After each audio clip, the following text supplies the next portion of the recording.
Muy buenas tardes, señoras y señores. Vamos a comenzar el acto y a la hora de comenzar una conferencia me vienen a la mente dos comentarios, dos sensaciones que suelo tener cuando están donde están ustedes. Primero, recordar aquella cosa que decía Agustín de Foxá, que en Madrid a las 7 de la tarde o das una conferencia o te la dan. Pues hoy vamos a dársela nosotros.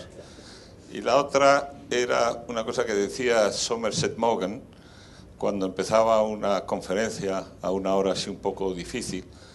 Decía: ruego que aquellos que, aburridos por la pesadez de mi intervención, se vean obligados a abandonar la sala, lo hagan en silencio para no despertar a aquellos que duerman plácidamente. Con estas dos advertencias y con la promesa de que vamos a procurar que esto sea un acto agradable, y por tanto tienen prohibido todos el enrollarse, yo primero, les voy a comentar lo que vamos a hacer. Vamos a hablar sobre los españoles en Florida 500 años después de la llegada de Ponce de León, cuyo arribo a las costas de Florida, como saben ustedes, tuvo lugar en abril de 1513 y por eso estamos celebrando los 500 años de aquel acontecimiento. Queremos saber de personas expertas que me acompañan aquí qué ha pasado 500 años después con los españoles, cuál es la situación de España, de los españoles en Estados Unidos y muy concretamente en Florida y quizás todavía más concretamente en Miami. Y este acto lo organiza el Club de Miami, un grupo de gente entusiasta con relaciones con Estados Unidos, con Florida y especialmente con Miami, empresarios españoles que han vivido ahí, algunos que siguen y que tienen interés, como tenemos todos, en conservar y estrechar esos vínculos entre España y la Florida. Me acompaña aquí en el estrado el presidente del Club de Miami, el embajador Antonio de Arzábal, aquí a mi derecha, un diplomático de muchos años de experiencia, embajador en Washington, en Tokio, en muchos sitios, y que hoy lleva un poco la antorcha de este Club de Miami aquí en España. A su derecha está Susan Townsend. Rosa, sí, además va vestida de rosa. Debía de haber tenido en cuenta esto. Rosa Townsend, que es una medio española, medio americana, que ha vivido en su juventud en España y después ha estado muchos años ejerciendo el periodismo en Estados Unidos, trabajando como corresponsal del país en la Florida, también del Miami Herald, del Nuevo Herald. Ha sido una periodista que ha seguido a algunos de los últimos candidatos a la presidencia, persona de gran experiencia que estaba de vacaciones en España y le hemos interrumpido las vacaciones para que nos acompañe y nos dé su seguro, muy documentado punto de vista sobre los españoles y Estados Unidos. Y a mi izquierda tengo al embajador Emilio Casinello. Emilio Casinello es también un diplomático de larga experiencia, embajador, entre otros sitios, en México, donde realizó un gran trabajo y que hoy preside el Foro para la Paz de Toledo. Y finalmente Manuel Gago, que es el secretario de la Confederación de Directivos de España, una organización que agrupa a miles, no sé cuántos, 120.000, nada más que 120.000 directivos de empresas españolas de todos los niveles y que dirige Isidro Fainé, y Manuel es el secretario general. El orden de intervenciones, me parece que el primero es Emilio Casinello, aunque tienen muchísimas cosas de interés que decir y que daría para una conferencia de cada uno, se han comprometido a no superar los 10 minutos en su intervención. El propósito es que entre todos consumamos 3/4 de hora y después podamos tener un coloquio con ustedes y a eso de las 9 salir todos de la Casa América sabiendo un poquito más de lo que es España y Florida. A ver si lo conseguimos. Emilio, Tienes la palabra. Creo que no tengo que sujetar el micrófono, ¿no? Sí, bueno. Buenas tardes a todos. Muchas gracias a los organizadores, una organización por partida triple, y con los tres tengo algo que ver y una conexión, alguna de ellas muy antigua. Primero, naturalmente, con la Fundación Consejo España-Estados Unidos. Yo fui el primer secretario general de la Fundación España-Estados Unidos, y en esta casa, precisamente, organizamos toda una serie de encuentros entre españoles e hispanos. Es decir, es el arranque, aun cuando en los estatutos del Consejo España-Estados Unidos figura prominentemente que tendrá que prestar una especial atención a la comunidad hispana, la llevamos a la práctica básicamente en estos escenarios, reuniendo a empresarios, políticos, medios, gente de la cultura. Aquí nació la expresión abuela patria en alguna de aquellas reuniones, y fue siempre unas reuniones interesantes y muy pedagógicas para saber de unos y de otros. Dice que no se oye bien. ¿Que no se oye bien? Bueno, pues levantaré la voz a ver si... ¡Uy! Los españoles somos siempre un poco extremistas. Busquemos un término medio. Bueno, y naturalmente con Miami también tengo la relación que es la relación vía Estados Unidos. Mi último puesto en el extranjero fue cónsul general de España en Nueva York, y me ocupé especialmente de los hispanos. Por lo tanto, yo voy a introducir la variable hispano en esta referencia al mundo de Ponce de León y Florida. El último, quizás, sombrero con el cual puedo presumir, apareciendo hoy entre ustedes, es que yo soy también un mexicano, un español que tiene otro tanto de mexicano, que decía Juan Rejano. He vivido 23 años en México, he estado desde el exilio republicano hasta ser embajador de una monarquía constituyente y parlamentaria, de manera que eso demuestra que la historia da vueltas y que puede uno encontrarse en posiciones distintas al cabo de pocos años.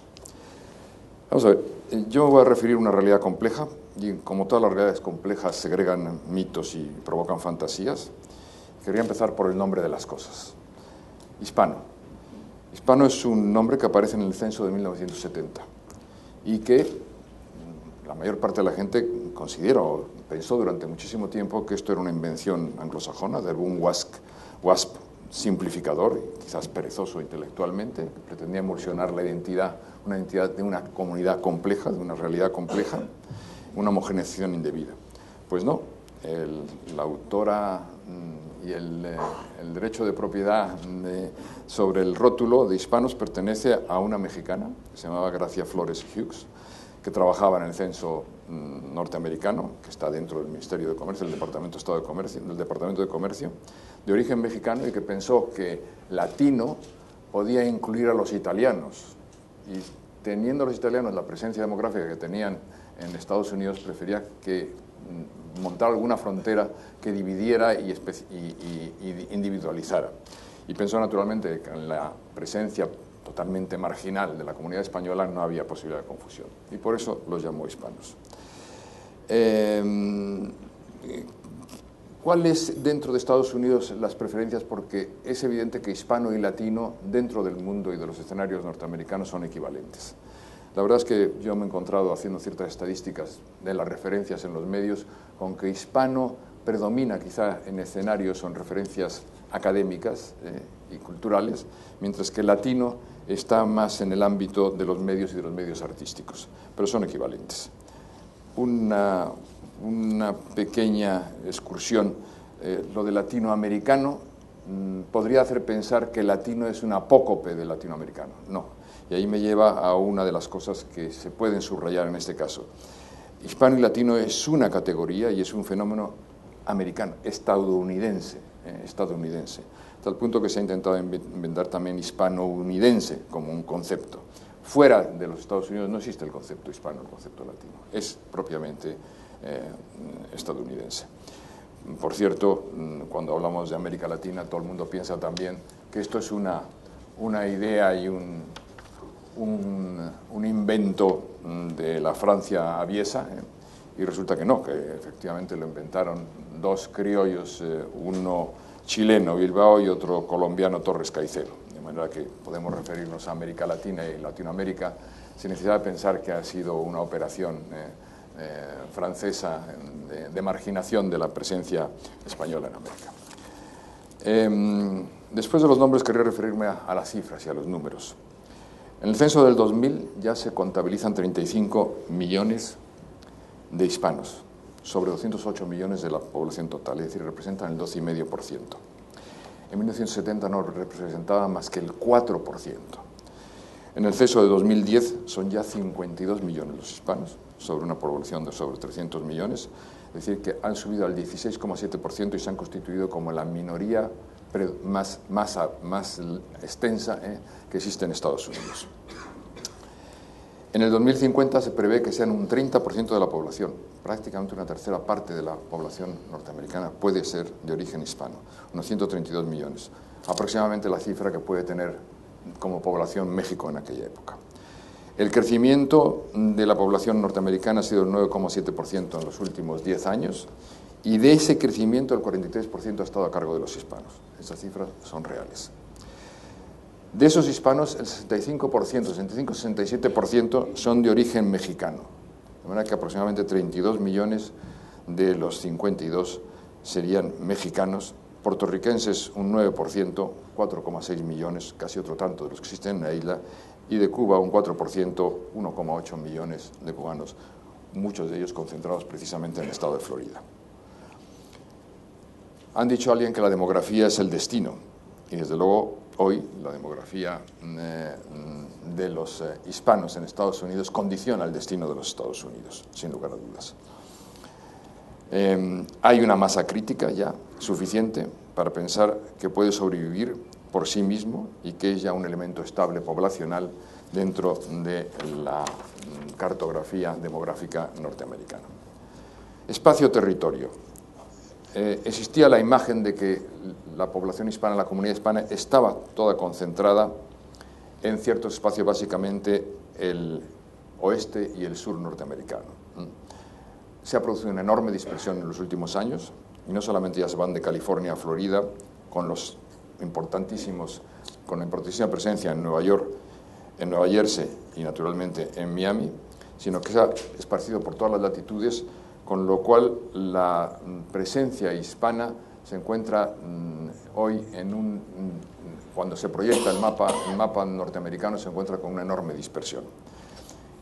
Eso significa, por otro lado, en cuanto a los números, que las concentraciones que se han producido en algunas de las ciudades, como por ejemplo en Los Ángeles, o puede ser en California, en el estado, un tercio de la población es de origen hispano, mientras que en Los Ángeles, la ciudad hispana, el 47% son hispanos. Ha llevado a cuestionar el término de minoría formalmente, es decir, ¿se pueden referir a los hispanos como minoría en una ciudad como Los Ángeles? Pues prácticamente a efectos reales no lo son. Una referencia rápida a la economía. La imagen es de una comunidad relativamente pobre o de ingresos bajos. Ahora, el poder de compra de la comunidad hispana se eleva a 1,3 billones, en este caso europeos, de dólares. Es la 14ª potencia del mundo en términos económicos, por poder de compra. Y además, el tramo de los hogares hispanos que más crece sus ingresos es aquel que tiene ingresos superiores a los $100.000 año. Dentro del total de la población norteamericana, el 18% de los hogares tienen por renta familiar más de $100.000 año. El 11% de los hispanos están en esas mismas circunstancias. Política. En las elecciones presidenciales Obama sacó cerca del 65% de los votos hispanos. Y lo que está claro de las estadísticas de las últimas elecciones es que en ningún caso un candidato a presidente con menos del 35% del voto hispano puede salir airoso de la prueba. El hecho concreto por la dispersión en que se ha producido es que en ciertos swing states, los estados que pueden provocar el cambio, la minoría hispana es absolutamente crítica. Y el voto hispano es crucial. La política migratoria hace que el Partido Republicano tenga grandes dificultades en captar el voto hispano, y eso me recuerda una referencia a ese anclaje en el Partido Demócrata. Me recuerdo una referencia que hacían a la comunidad judía, que decían que la judía era una comunidad paradójica, porque ganaban como los presbiterianos, pero votaban como los puertorriqueños, lo que quiere decir indicativo de que los puertorriqueños votan con un porcentaje muy elevado al Partido Demócrata. Déjenme ustedes hacer unas definiciones conceptuales muy sintéticas para terminar. Ramón de la Campa definía la comunidad hispana como una comunidad postnacional involuntaria, la primera comunidad nacional postnacional involuntaria. Y, vuelvo a insistir, es un fenómeno propio, exclusivo de los Estados Unidos de América. La comunidad hispana se ha planteado o se ha proyectado como un desafío a la identidad nacional. Es relativamente falso, o prácticamente, a efectos prácticos, falso. Samuel Huntington erró el tiro allí. No hay una amenaza mexicana, en este caso, como lo planteaba Huntington, a la población blanca anglosajona, a los titulares del credo fundador. Alguien decía que la ética residual protestante estaba hoy más bien en manos de la comunidad coreana, que seguían trabajando como antes, por tiempos. No existe esa amenaza mexicana. Y alguien decía que precisamente los mexicanos tenían en sí mismo, por ADN, una mezcla cultural y genética de culturas híbridas que estaban no solamente acostumbradas, sino disfrutaban de la diversidad. Y alguien también añadía, los mexicanos son para el olvido como los judíos para el recuerdo, pensando en la posibilidad de que efectivamente podían integrarse perfectamente sin problemas en la comunidad norteamericana. En cuanto a la mezcla del crisol, alguien ha advertido que efectivamente el crisol de razas en Estados Unidos está cambiando y ha pasado de ser bipolar, de ser exclusivamente entre blanco y negro, a añadirse un elemento adicional étnico y algunos podrían mencionar cromático. Como cementerio de idiomas, Estados Unidos se ha definido en ciertos casos como un cementerio de idiomas y a efectos prácticos en muchos lo ha sido. Pero de los 52 millones de hispanos, hay 37 millones que dominan el español como idioma nativo. En un 73% de los hogares se habla el español todavía como lengua de comunicación. Y la segunda generación, que es el tronco central que soportará la presencia hispana en Estados Unidos, en un 47% es bilingüe, y bilingüe activa en los dos idiomas. Por otro lado, además, el español como lengua extranjera va muy por delante en cuanto a estudiantes. En Estados Unidos hay 7 millones de estudiantes de la lengua española como lengua extranjera, y hay, en el fondo, un interés práctico, concreto, por el bilingüismo. Hay un soporte socioeconómico en el interés por el bilingüismo, con lo cual da la sensación, y todo el mundo llega a esa conclusión, que la sostenibilidad y la perdurabilidad está de alguna manera garantizada. Hay un fenómeno muy curioso, los hispanos que habiendo olvidado el español o teniéndolo como un idioma deficiente para expresar, vuelven ahora a reaprenderlo en función de sus intereses económicos y políticos. Una última referencia que quería hacer, la idea de que la cuarta pared, los hispanos eran una pared de contacto especialmente permeable a los intereses españoles. Sí y no. España está especialmente tiene una desventaja muy especial frente a otros países europeos en cuanto a su presencia demográfica. Entre 1820 y 1987, en los registros de entrada de Estados Unidos solamente figuran 287.000 españoles. En 167 años, solo 287.000 españoles habían entrado. Menos que ninguno otro de los otros países de la Unión Europea. Menos que Luxemburgo, por ser más claro. Mientras que en el censo de 1980 se reconocían como descendientes de alemanes 58 millones, de irlandeses 36, de ingleses 32, de italianos 14, de franceses 10 y de polacos 9 millones. En el censo de 2000 solamente figuraban 100.135 españoles, lo cual coincide básicamente con el registro consular, entre ellos los más numerosos naturalmente Nueva York y Miami, que entre los dos tienen el 40% aproximadamente de la población española ahora mismo asentada en Estados Unidos.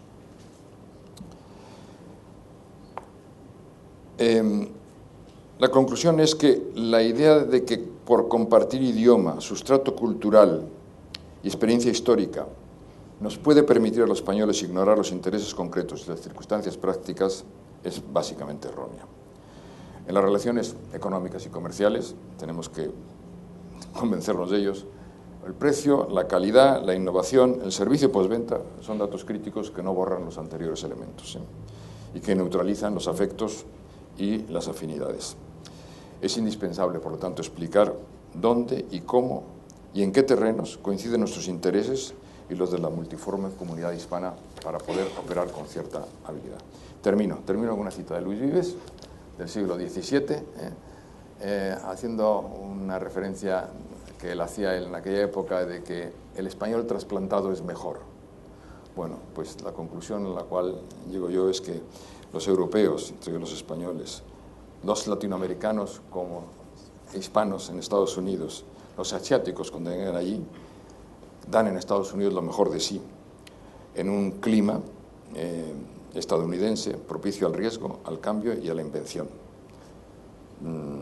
Nuestro Ponce de León creo que fue un ejemplo insigne precursor de aquellas cualidades. Muchas gracias. Muchas gracias.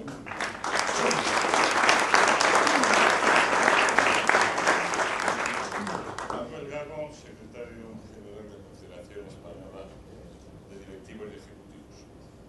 Muy bien, muy buenas tardes. En primer lugar, agradecimiento a la Fundación Consejo España, Estados Unidos, a la Casa de América y al Club de Miami de Madrid.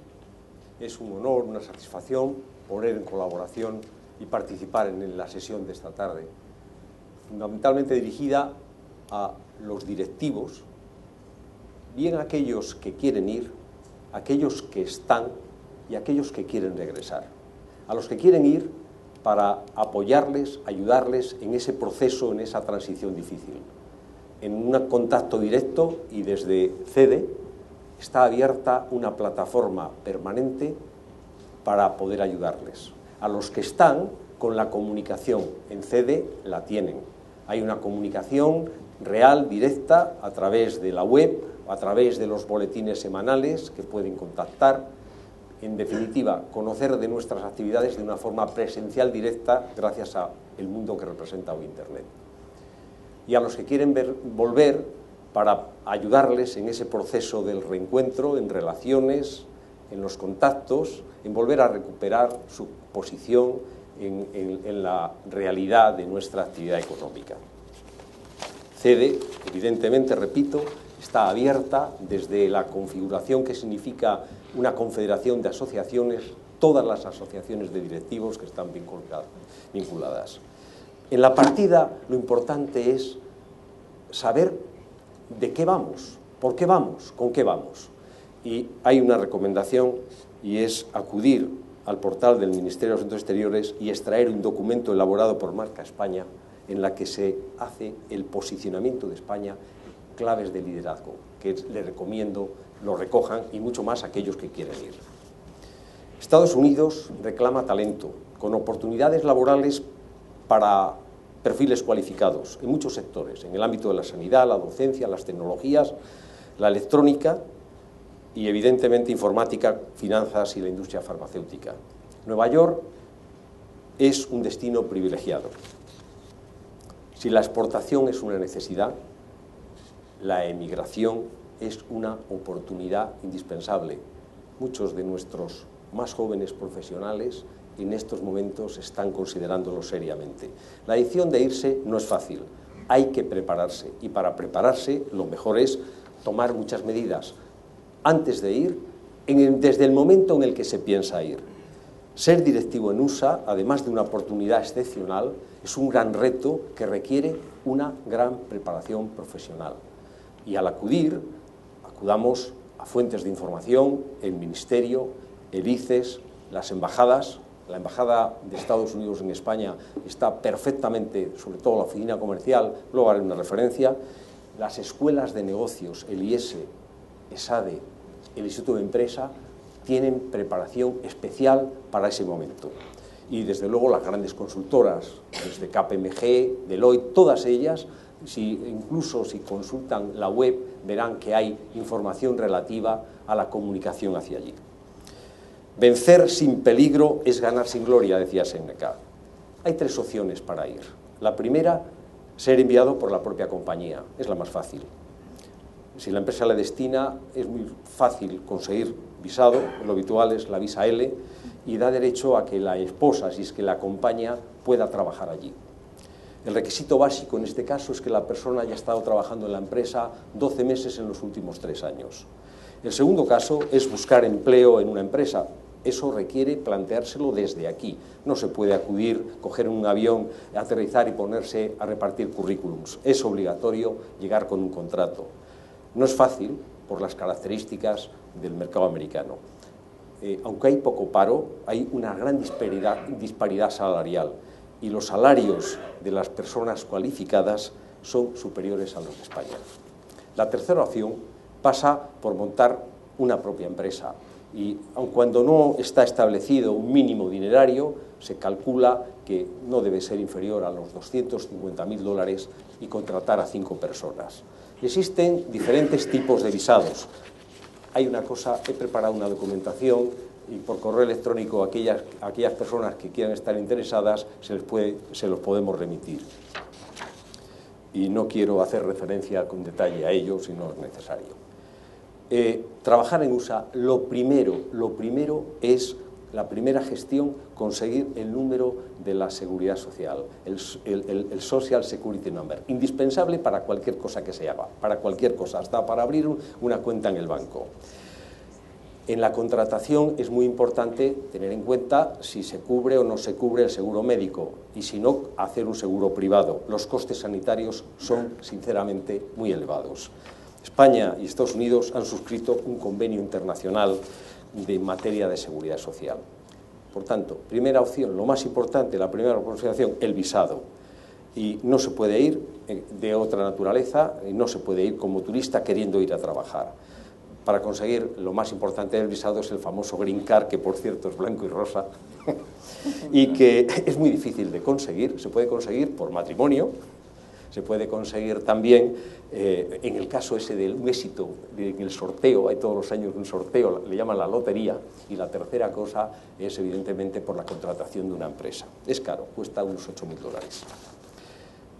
Una cosa importante, para los que vayan, para los que estén, es indispensable tener un asesor fiscal. Evidentemente, con los temas del fisco en Estados Unidos no se juega. Si se comete cualquier equivocación, se puede pagar muy seriamente.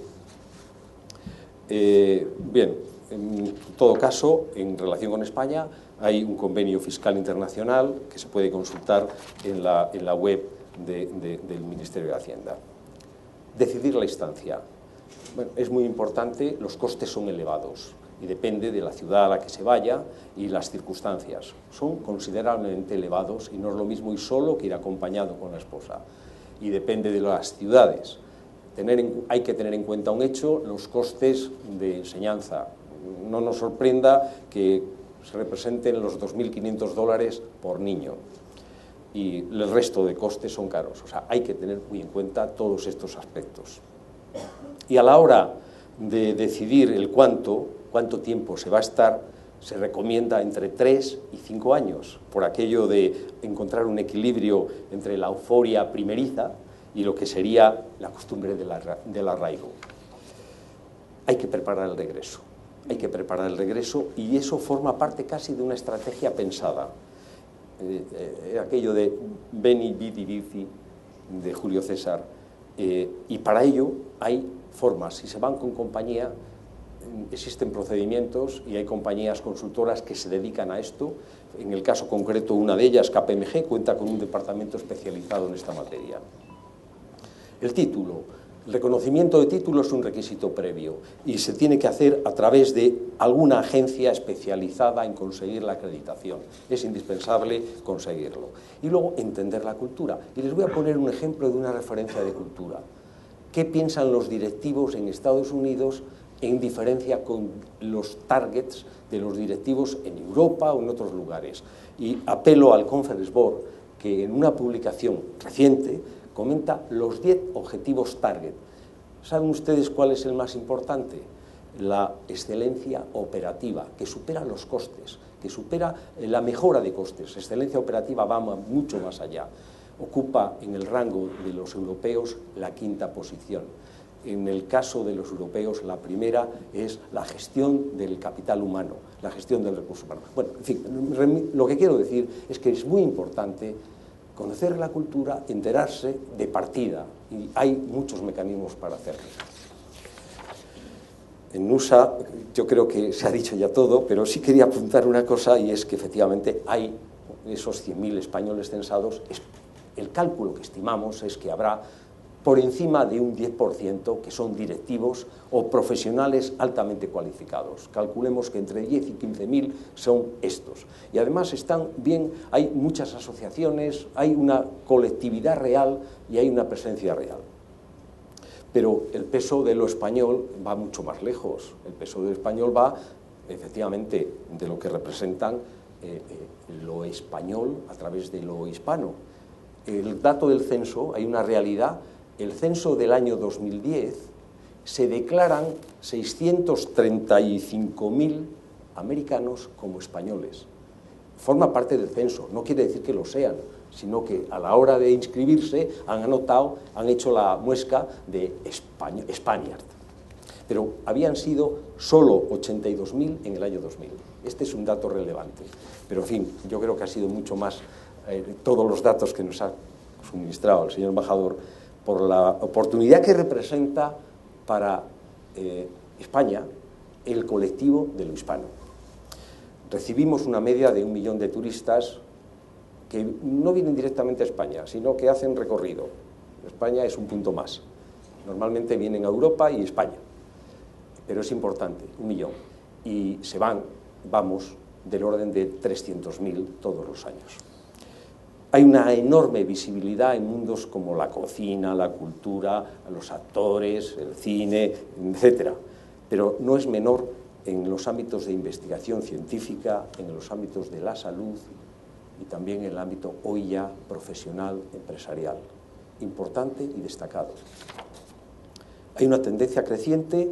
Hay más de 80 asociaciones de españoles que quieren mantener esa interrelación, y por eso al Ministerio le pedimos que siga apoyando con fuerza acciones culturales, lo que significa el Instituto Cervantes, lo que significa la Casa de España en Washington, y desde luego quiero destacar especialmente a la Fundación Consejo España por lo que está haciendo, y evidentemente, como hice antes y volveré a hacer después, lo que representa Marca España. Hay unas estadísticas que las quiero pasar rápidamente. Quiero hacer una referencia a un dato, y es la mujer directivo, porque esto siempre hay que tenerlo en cuenta. ¿Qué pasa aquí y qué pasa allí? Pues prácticamente lo mismo. Es decir, que 1 de cada 5 mujeres en España es directivo, en el sentido más amplio de la palabra, 1 de cada 5. Aproximadamente ha descendido este año. O sea, quiero decir que este año, en la estadística publicada por Grant Thornton, dice que se ha reducido el porcentaje de mujeres directivos en este proceso que hay. Los directivos tienen menos paro. Perdón. Evidentemente, muchas gracias. Y rápidamente. Los directivos de empresas españolas americanas en España tienen un enorme reconocimiento. Quiero decirles, hay unas fuentes de referencia sensacionales, para conseguir información de lo que pasa allí. Y desde luego la primera, repito, la de la embajada, donde quiero destacar a una persona muy especial, que es el actual embajador, Alan Solomon, que ha puesto enorme interés en establecer con fortaleza esas relaciones. Ahora se va, es un momento de despedida, pero agradecérselo muy especialmente.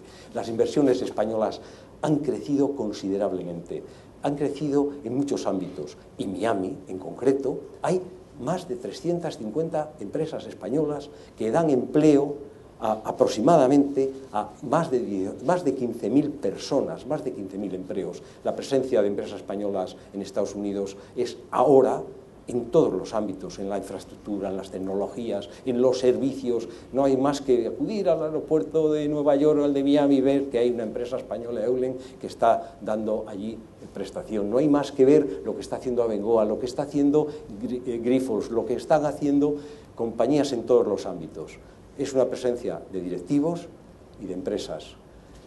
Vuelvo a repetir que las empresas Reconquista Florida y USA, y de nuevo españoles, ahora directivos profesionales, hacen posible que la transferencia de cultura en un mundo globalizado colabore a compartir lo mejor de nuestros valores. Y desde CEDE, nuestro reconocimiento de nuevo a la Fundación Consejo España, a la Casa América, al Club de Miami por esta iniciativa y a Marca España por su apuesta de imagen.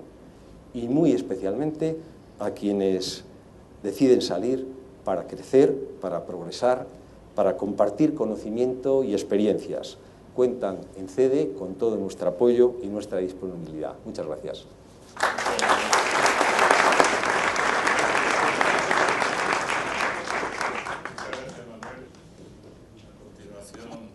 Rose Townsend, que nos va a hablar en español, en inglés, en español. Es española, Rose es madrileña. Bueno, pues buenas tardes y muchas gracias por la invitación a todos ustedes. ¿No se escucha? ¿Se escucha por esto? No. ¿No se escucha? Nada. Pues yo te los tengo. Yo lo cojo. Muy cortés, yo lo sé. No vas a sostener. No puede ser, no te preocupes. Yo creo que lo van a arreglar, pero bueno. Puedo empezar si queréis, así, ¿no? Para que se oiga mejor. Bueno, pues como decía, muy buenas tardes y muchas gracias por la invitación. Ha sido básicamente un atraco porque me avisaron anteayer y yo estoy de vacaciones. Pido disculpas porque tengo una faringitis y no puedo hablar muy bien. Pero bueno, después con estos distinguidos ponentes, yo creo que lo único que yo puedo aportar como periodista y como reportera que he sido durante más de 20 años cubriendo Estados Unidos y Florida. Creo que no lo estoy haciendo muy bien, ¿no? No. ¿Ya se oye? Ah, ok. Pues bueno, que lo que yo, como decía, ¿se oye? ¿Se oye al fondo? Sí, ok. Dicen que no. Sí. Bueno, ahora. dificultades. ¿Quieres que lo sujete yo? Bueno, como quieras. Vale. Más cómodo. Muy bien. Pues decía que lo que yo puedo aportar es mi experiencia cubriendo Estados Unidos en general y Florida en particular durante más de 20 años como periodista y sobre todo en el área de la política, que es mi especialidad. Veo que aquí hay algunas personas de Miami, allí al final. Y entonces también puedo aportar la observación de la realidad durante los años que en el ejercicio de la profesión o durante el transcurso de la actividad profesional.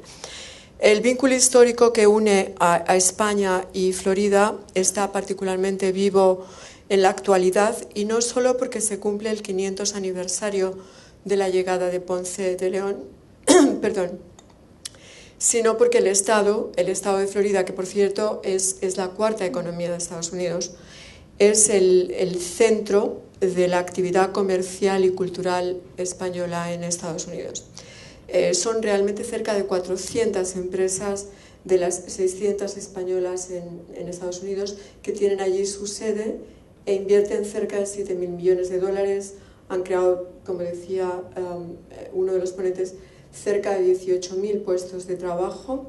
La mayoría de ellos están en Miami, que se han ido estableciendo a lo largo de los últimos 18 a 20 años, y es un fenómeno que yo me he atrevido a bautizar como el segundo desembarco español en Florida. Ha habido un crecimiento exponencial de esta nueva casta de exploradores, o sea, de los empresarios, y además es un fenómeno que se retroalimenta. Y cabe preguntarse por qué Florida, ¿no? Y por qué no otros estados. Pues porque aparte de los vínculos históricos, el conocido Estado del Sol, que es como se llama Florida, es atractivo por múltiples razones. La principal de ellas, las ventajas fiscales e incentivos que ofrece, que son muchísimos, a diferencia de otros estados como Nueva York o California, ¿no? Pues no se pagan impuestos corporativos, de renta, etc. Y establecer una corporación es muy fácil y muy económico. Entonces esa es una de las ventajas, ¿no? Y uno de los estímulos. Otra muy obvia es la gran población, perdón por la faringitis, la gran población hispanohablante. También, por supuesto, la geopolítica como ciudad que es un cruce de caminos en dos continentes, que ha encumbrado a Miami como la capital de las Américas. Y naturalmente el clima, para aquellos que lo conocen saben que el clima, a excepción de los huracanes, es extraordinario, pero bueno, nosotros decimos que los huracanes es el precio que hay que pagar por vivir en el paraíso. En fin, nos conformamos diciendo esto, ¿no? Precisamente es la composición demográfica quizá el elemento que más resalte en los que han hecho de Florida un microcosmos de Estados Unidos. El porcentaje de hispanos, de negros, de anglosajones blancos es casi idéntico al porcentaje general de estos grupos demográficos en Estados Unidos, a diferencia de otros estados, ¿no?, que no tienen esa composición tan idéntica. También es similar el porcentaje de votantes demócratas y republicanos, y también en Florida se refleja la economía americana, que es básicamente, como saben, una economía de servicios. En el caso de Florida es concretamente de un 74% destinado a la economía de servicios. Bueno, en fin, la lista de paralelismos socioeconómico-políticos entre Estados Unidos en general y Florida en particular es larga y quizá fuera objeto de otro momento, ¿no?, de hablar. Pero el título de microcosmos de Estados Unidos ha convertido a Florida en una especie de laboratorio de ensayo, particularmente en el caso de la política. Hay un hecho incontestable, y es que no se puede llegar a la Casa Blanca sin ganar los 27 votos electorales de Florida. Eso hace que en época electoral, pues Florida en general y Miami a veces en particular, haya un desfile incesante de políticos, bueno, en algunos casos es más bien un carnaval, porque me imagino que todos ustedes recuerdan las elecciones del año 2000, Bush-Gore, ¿no? Fue un carnaval. Un carnaval. La verdad es que yo me acuerdo también bastante bien, porque escribí como más de 100 artículos, no exagero, sobre las, no sé si lo recuerdan, las papeletas mariposa y otras cosas inauditas de aquella elección. Porque Florida, de todas formas, es inaudita en... Ay, perdón, que estoy colocando esto.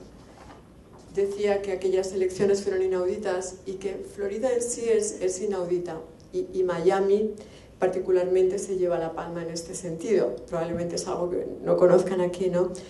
De hecho, durante los 10 años que yo trabajé en el periódico Miami Herald, fueron tantos y tan pintorescos los hechos insólitos que nos tocó cubrir a los periodistas, que en la redacción pues creamos un lema, ¿no?, que decíamos "Only in Miami", porque "only here can happen", ¿no?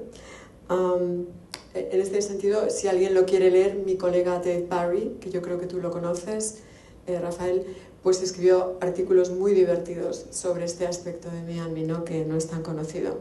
Es una faceta que podríamos decir surrealista, pero que no es conocida aquí, porque hasta cierto punto la imagen de Miami me parece que es un tanto estereotípica. Se la ve bien como un destino de artistas, digo la imagen aquí me parece, ¿no?, en España, se la ve bien como un destino de artistas, o como la serie de Miami Vice, ¿no?, ¿se acuerdan?, con Dan Johnson y todo esto? O como también como lo que es en realidad un gran centro económico financiero internacional. Pero realmente no hay un solo Miami, ¿no?, hay muchos Miamis, y bien avenidos, que es lo importante. Los muchos Miamis se debe sobre todo a la diversidad cultural y étnica. Es un mosaico especialmente de hispanos de todo el continente, encabezados por unos 800.000 exiliados cubanos que durante muchos años han sido el grupo más influyente, sin duda, en la ciudad.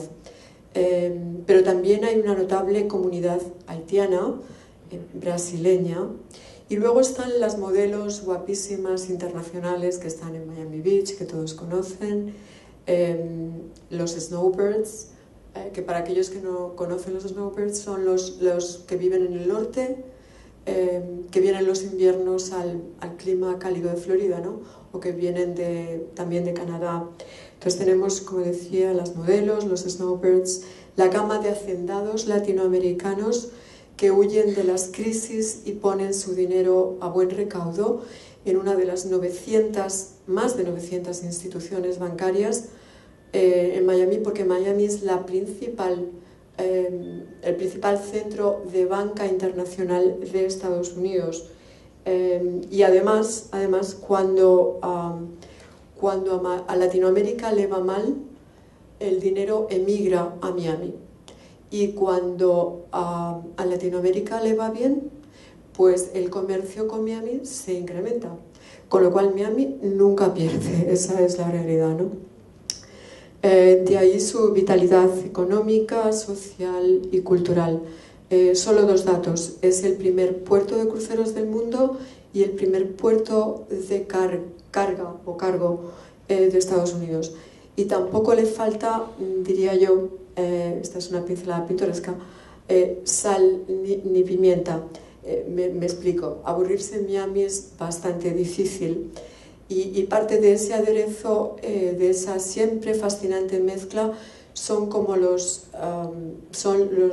brotes periódicos de corrupción, que los periodistas de investigación nos tienen siempre muy entretenidos, ¿no? Aunque ahora llevamos varios años una especie de lo que yo llamo aburrida normalidad, que solo tenemos estos días un caso de políticos. Para lo que había antes esto no es nada, ¿no? Pero no hay que impacientarse, porque es cuestión de tiempo. Tenemos un dicho en Miami que probablemente todos ustedes conozcan, ¿no? En el clima tropical, que dice: if you don't like the weather, just wait 5 minutes. Que es perfectamente aplicable a los chaparrones de corrupción. El dicho sobre el tiempo significa que es tan cambiante que si, por ejemplo, a usted le pilla una tormenta tropical, no se preocupe, que solo tiene que esperar 5 minutos y le aparecerá un sol maravilloso. De la misma manera, si durante una temporada observa que el virus de la corrupción parece estar dormido, no crea que se ha extinguido. Pero con todo hay algo magnético en esta imprevisible ciudad, tan imprevisible como fascinante, que hace difícil resistirse a ella. Eso quizá sea la mejor explicación del segundo desembarco de los empresarios españoles, ¿no? De lo que hemos llamado segundo desembarco español.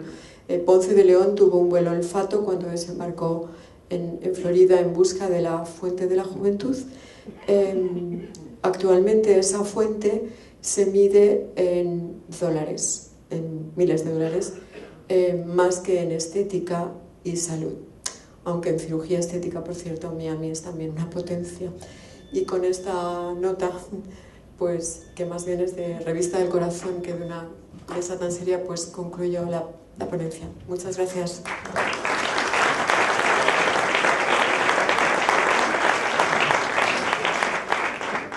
Muchas gracias, Rose. Al acabar estas reuniones siempre hay que sacar alguna conclusión, y una de las que yo saco ya es que si el secretario de Estado de Florida no le ha hecho ciudadana honoraria a Rose Townsend y le ha dado una medalla por su contribución a la promoción de Miami, se la ha ganado esta noche. Paso la palabra al embajador Oyarzábal, presidente del Club de Miami. Gracias, Carlos. Necesito... Creo que sí, pero no funciona. A ver, ¿sí? ¿Se oye? Procuraré hablar un poco alto y así... Le voy a procurar hacer la vida fácil aquí al moderador. Siempre es el problema del tiempo.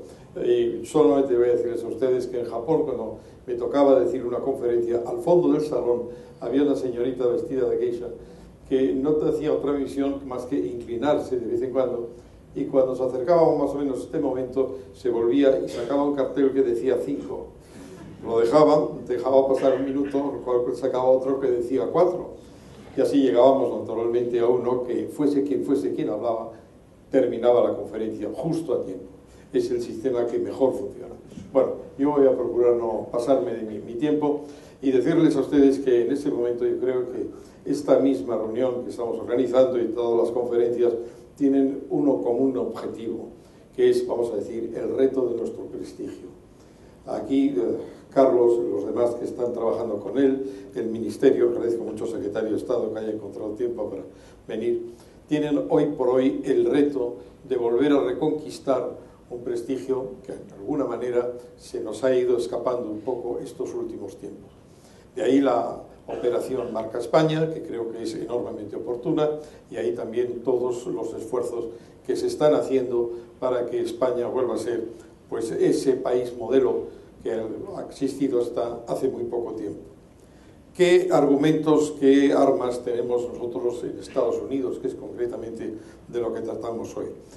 Como le recordaba Carlos Espinosa, yo fui embajador ahí, tuve la suerte de terminar mis andanzas diplomáticas por el mundo en Estados Unidos, coincidí con el embajador Casinello, y ahí en aquel momento vivimos lo que podríamos llamar años de vino y rosas.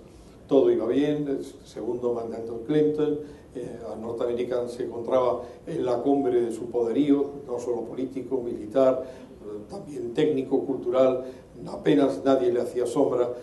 Nuestra Europa tenía como objetivo a ver si en un plazo breve de tiempo, Tratado de Lisboa, podíamos llegar a alcanzar el nivel técnico europeo. Era el objetivo, el nivel técnico americano.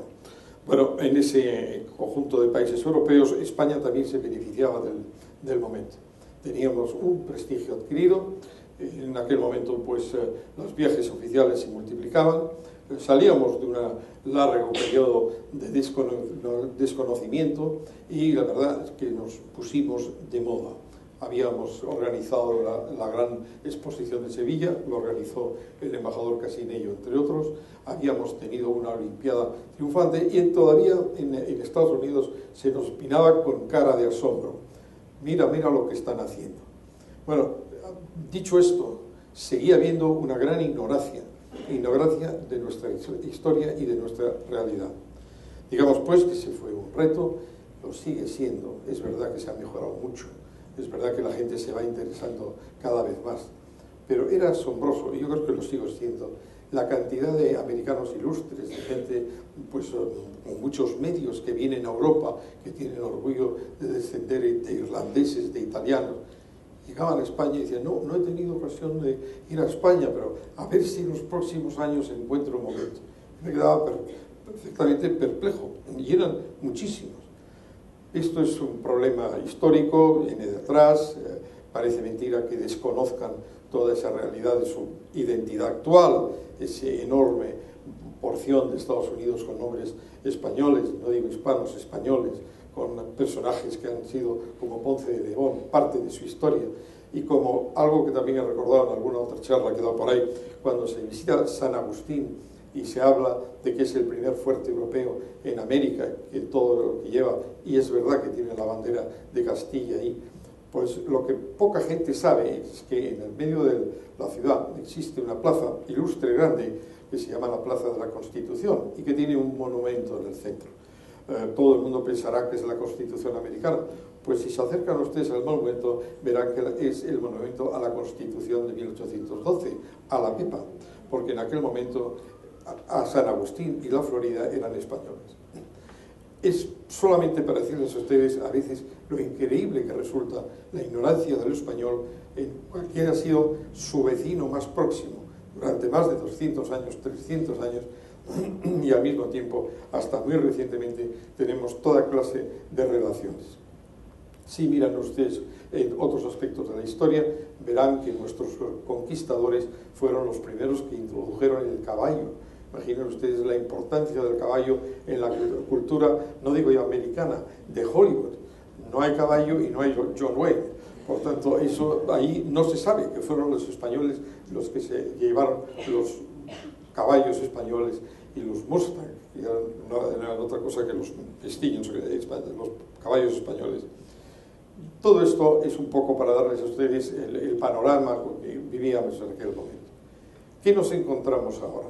Solo han pasado, bueno, el periodo Clinton, que es el que me tocó a mí, termina el año 2000, no ha pasado apenas 13 años. Hoy en día es asombroso el interés americano por lo español, quizás gracias a la influencia de los hispanos, que comienzan hace muy poco a organizarse como tales hispanos, y ahí está el ejemplo de Florida. Hoy cuentan para el voto electoral, cosa que antes solo pasaba en las comunidades que mantenían sus viejas raíces nacionales. Hoy el hispano pesa, y como tal ya no es el hispano, quizás como un efecto producido por este fenómeno es el interés por lo español, y otra cosa que me parece enormemente importante, lo español en América. Estamos viendo, como recordaba el señor Gago hace un momento, Márquez, creo que es, la presencia de los industriales, empresarios y de ingenieros españoles en América. Eso no existía en mi tiempo. En mi tiempo mirábamos alrededor y había campos de soledad, Murcio, Collado. Y sin embargo, en este momento no hay empresa que no se haya planteado la posibilidad de llegar a América y de tocar el mercado americano. Algunos con mucho éxito se han implantado. Bueno, y si quieren ustedes en algo, queremos pensar que también nuestros esfuerzos de entonces están dando estos resultados, tarda en producirse, pero el hecho cierto es que es algo absolutamente desconocido. Y miren ustedes lo importante que es, por ejemplo, que el señor Obama, cuando toma posesión hace 6 años, quiere poner unos ejemplos de lo que son los objetivos americanos y cita a la tecnología española. Que no se nos olvide, es por un lado el talgo, por otro lado los aerogeneradores, por otro lado son las carreteras, y las cita como ejemplo. El país a imitar por esta nueva administración es el desarrollo español. Por tanto, si en este momento miramos y decimos no estamos en el mejor momento en muchos aspectos, no creo que nos imiten en nuestros problemas financieros y en otros, pero por lo menos en el tema de la tecnología hemos estado muy presentes. Quiere decir que pesamos ahí y empezamos a tener una personalidad propia. Quizás sea esta una de las armas que tenemos, aparte de, por supuesto, los Ponces de León, la historia que hay que estar machacando constantemente, hay que volver, hay que recordarles todo lo que ha sido España en el pasado, lo que todavía falta por hacer en cuanto a enseñanza, en cuanto al hecho de que la librería del Congreso tiene una enorme cantidad, un volumen gigantesco de libros y documentación de todos los años que hemos sido fronterizos con Estados Unidos. Está ahí, no se ha empleado lo suficiente, quizás porque no nos hemos ocupado de explotarlo, pero está ahí, es una de nuestras armas y hay que estarlo recordando constantemente. Hay que superar ese, vamos a decir, síndrome que tienen los americanos de vivir todavía la escuela historicista que planteó la personalidad y la identidad americana como fruto de su anglosajonía en frente a lo que fue el ejemplo del Imperio Español, a que ellos consideraban decadente. Eso es un reto. El otro reto es la conquista con nuestras armas actuales. Y insisto, las armas actuales son la tecnología. Y la tecnología española en América, pero también la tecnología de nuestras escuelas aquí. Las escuelas de negocios y las escuelas tecnológicas son armas. No necesitamos nada más que ponerlas, seguir poniéndolas en valor. Y sabemos que vamos a tener aquí el suficiente número de americanos que van a venir, aparte de aprender nuestra cultura y vivir nuestro sol y pasearse por España, también van a darse cuenta que aquí es donde se enseña esa tecnología ferroviaria, de aerogeneradores, de todo eso que ellos en el primer momento de Obama han admirado y admiran. Por tanto, quisiera terminar con una nota de optimismo. El momento es difícil, sabemos los retos que tenemos, en manos de Carlos estamos, creo que está haciendo una magnífica labor. Yo recuerdo que yo pertenezco a esa época, hace muy pocos años, en que se iba por el mundo diciendo, presentándose, soy español, aquí quiere usted que le gane. Pues eso ya lo puedo decir hoy, pero parece Alemania. Pero de todas maneras fue antes de ayer. Y eso todavía cuenta. Y no es tan difícil recuperar ese prestigio con seriedad. Simplemente con hacer lo que estamos haciendo y cada día un poco mejor. Por tanto, yo tengo plena fe en que somos capaces de hacerlo. Creo en la importancia infinita que tiene nuestra relación con Estados Unidos como españoles y como europeos. No podemos volverle la espalda, tenemos que seguir tratando de unirnos y si a veces parece que nos olvidan, pues motivo de más, tenemos que volver ahí y seguir conquistando terreno por aquello en lo que ya tenemos prestigio y podemos seguir adelante. Muchas gracias.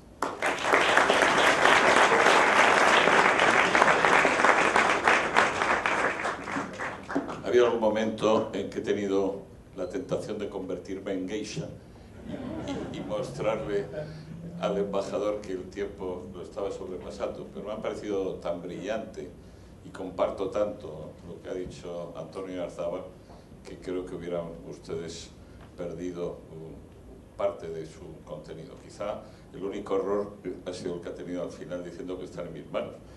Aviados estaría... La verdad es que la relación España-Estados Unidos, y aquí hay personas más competentes para decirlo y de manera más oficial, pero está experimentando una mejoría muy notable, una mejoría que nos lleva a donde tenía que ser la relación entre dos aliados como somos España y Estados Unidos.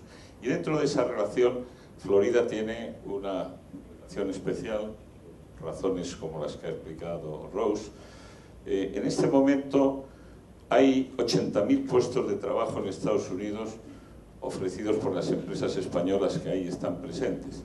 Y en algunas puntas de obra, porque hay obras muy importantes que se están haciendo, esta cifra se acerca casi a los 100.000. Es decir, es un volumen ya importante de puestos de trabajo creados por la presencia de las empresas españolas.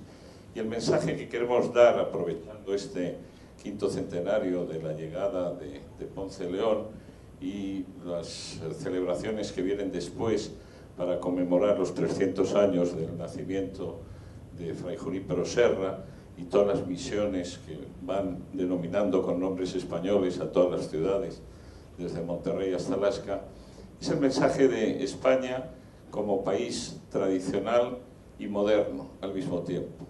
Tradicional porque participamos en la construcción de Estados Unidos. Se refería el embajador a San Agustín. San Agustín, el año que viene, en 1514, el año que viene se celebrarán los 500 años de la fundación en 1514. Y no solo es un fuerte, sino que es el primer asentamiento urbano que se celebra, que tiene lugar en todo Estados Unidos. Y lo mismo se puede decir de los caminos que van construyendo los españoles, con el Camino Real probablemente como el más significativo, y las iglesias, y las escuelas, y las primeras plazas cívicas. Todo eso lo han hecho los españoles en Estados Unidos. Ha sido con gran ventaja sobre los demás colonizadores que llegan algunos 100 y 200 años después, los españoles. Tenemos, por tanto, un motivo de orgullo en nuestra tradición.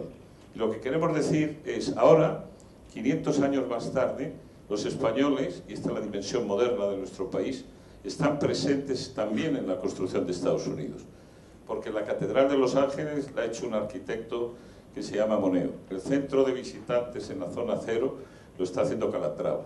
Los edificios, dos de los edificios más significativos de Chicago los ha hecho Bofill. Y podían seguirles mencionando nombres de arquitectos y de ingenieros. Pero es que también algunas de las carreteras más importantes que se están construyendo ahora en Estados Unidos las están haciendo empresas constructoras. La unión de Brooklyn con Long Island en una obra civil muy importante la está haciendo una obra española. La obra del metro de Seattle, donde está en este momento trabajando la mayor tuneladora del mundo, abriendo paso al metro, lo está haciendo una empresa española. Eso, las plantas eléctricas, el estado de Maine está suministrado por Iberdrola en un 80% de la generación eléctrica. Todo esto que está como en gotas por todo Estados Unidos es esa contribución de España a la construcción y a la modernización de Estados Unidos ahora, en el siglo XXI. Y ahí aunamos este concepto de tradición y modernidad. Y dentro de eso, Florida, como decía antes Rose, y me parece que tú también, Manolo, pues absorbe un porcentaje muy importante, no tanto de las obras civiles, que también las ha habido en Florida, pero sí de los bancos, de las empresas establecidas, de varias cadenas de restauración, de una serie de empresas españolas que están pues aportando también en Florida pues su contribución al empleo. Prácticamente hay 20.000 españoles, 20.000 puestos de trabajo ya en las empresas españolas, y están encontrando también en Florida un sitio adecuado para realizar sus negocios. Esta concatenación de intereses españoles y norteamericanos es los que nos hace presagiar que con un paraguas político de relaciones mucho más estrechas vamos a seguir intensificando los intercambios y beneficiándonos a ambos países. La imagen de España en Estados Unidos es bastante mejor que la que tenemos en España de los españoles, la que tenemos los españoles de España, y yo creo que siendo uno de los objetivos de nuestra política exterior como nación, también lo debería de ser de la marca España. Y en este sentido, pues reuniones como la de hoy, el trabajo que hace el Consejo España-Estados Unidos, lo que ayuda el Club de Miami y todas las entidades intermedias entre España y Estados Unidos, pues van a contribuir bastante al mejoramiento de nuestra imagen en Estados Unidos y sobre todo la realidad de esos españoles que están, me he referido al mundo empresarial, pero podría hablarle también de los médicos que están ocupando posiciones crecientes en hospitales muy significativos en Estados Unidos, nombres como Rojas Marcos, Fuster, etcétera, o arquitectos. El decano de Harvard ahora, por ejemplo, de arquitectura es un español, o ingenieros, en esa emigración selecta, escasa, desgraciadamente escasa, pero muy selecta, que ha ido a Estados Unidos en los últimos años.